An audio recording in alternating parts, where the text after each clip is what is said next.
And I can honestly say that in watching over 1,000 games with my precious wife, the most intelligent thing I've ever heard her say ever is how much time is left. I mean, she just wasn't a sports fan.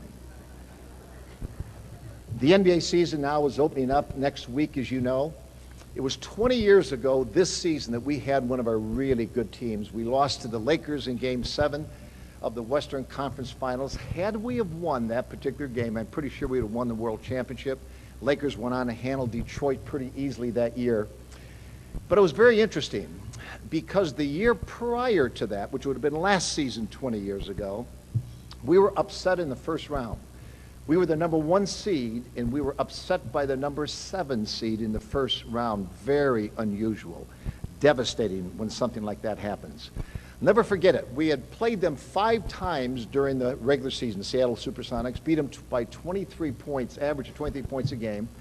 We're leading by 38 points with just a couple of minutes to go in Game 1, just clobbering them, and then we ended up losing. So I identify a little bit with what our Mavericks of last year went through. Last year they won 67 games. That's good. 67's a lot of games. Yet they lost in the first round to the Golden State Warriors. Tremendous upset. In fact, it was kind of funny because Don Nelson, who coaches the Warriors, was also in our wedding. So I was kind of torn. Here he beat the team that I founded, and yet he's the guy who's in our wedding. But it's a very interesting thing. They are now coming off the heels of that kind of devastating thing. And last Monday I had lunch with the director of basketball operations for the Mavericks, and this is a guy who I hired at age 23, 27 years ago, who's now running the basketball operations. And I just shared with him a little bit what I just shared with you, the fact that we had our best year coming after that tough year, and hopefully they'll have the same. And he told me he loves this little Chicago Bull team you have now. A young team, thinks they're going to do a terrific job in the East. And so hopefully you'll get some of your great days again like you had a few years ago. But tonight it's my joy to be here to talk about Koinonia House.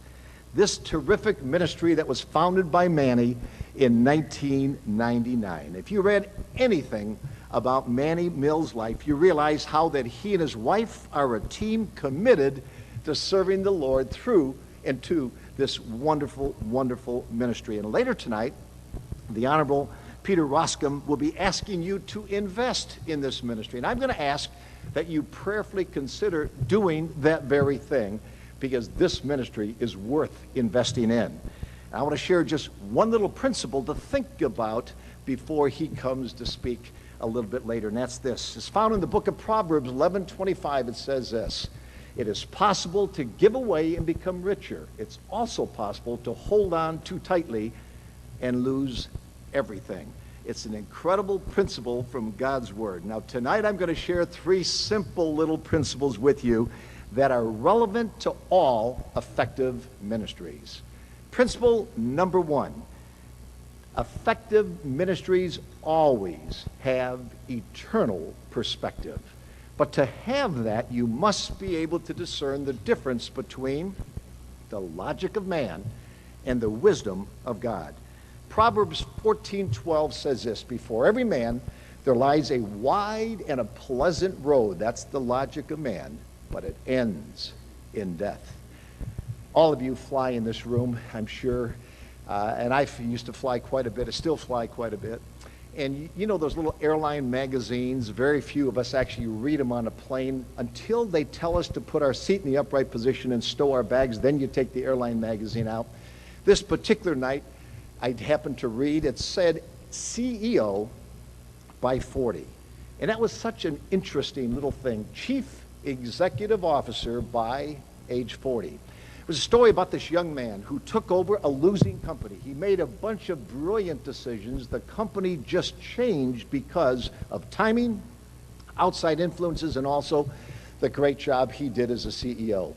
The shareholders loved this guy. The stock price went up. He made a ton of money for himself and a lot of money for a lot of other people. But then they interviewed him, and he said something very interesting. Here's what he said. He said, there's a price to pay to reach the top. He said, in my situation, I worked long hours every day, normally 7 days a week, rarely take vacation. My golf game went from a handicap of 9 to a handicap of 16. I had to give up hunting, something I love. But then he said something very interesting. He said, kind of as a throwaway sentence at the end, he said, in reaching the top, I lost my wife and my kids. Now, to me, that was not success. What thought went through my mind, how in the world could an airline pick this guy as the epitome of success when this is a guy with warped priorities? And the principle is, when people have flippant attitudes about commitments, especially family commitments, bad things happen.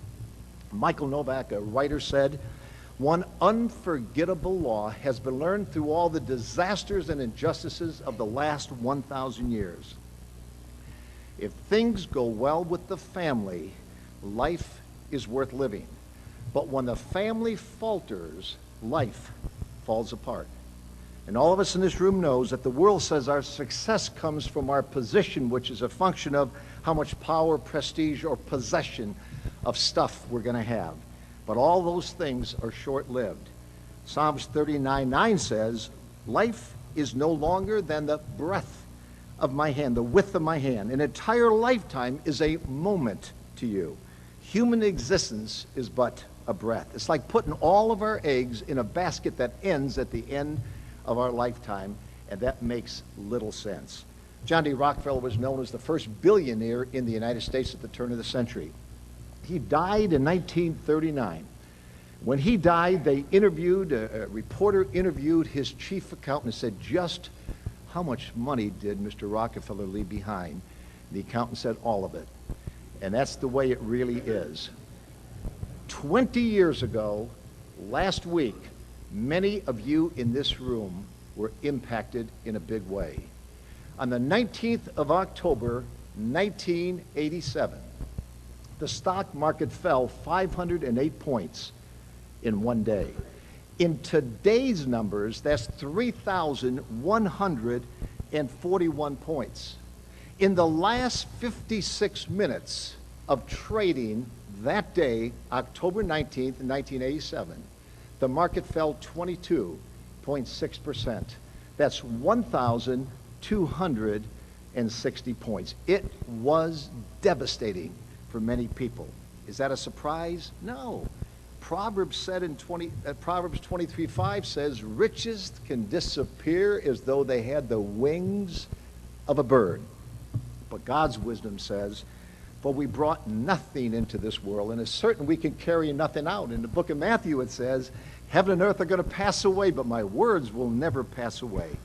And if you read Manny's story, you will catch the genuine enthusiasm and excitement he has because of his relationship with the Lord, because it changed his life.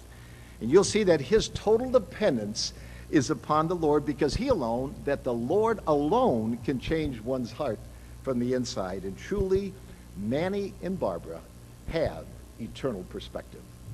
Simple principle number 2, God uses very ordinary people to do his work because of the power that he entrusts to ordinary people.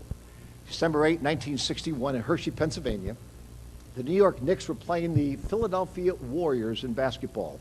The Warriors won 169 to 147. Guy Rogers and Wilt Chamberlain combined for 111 points.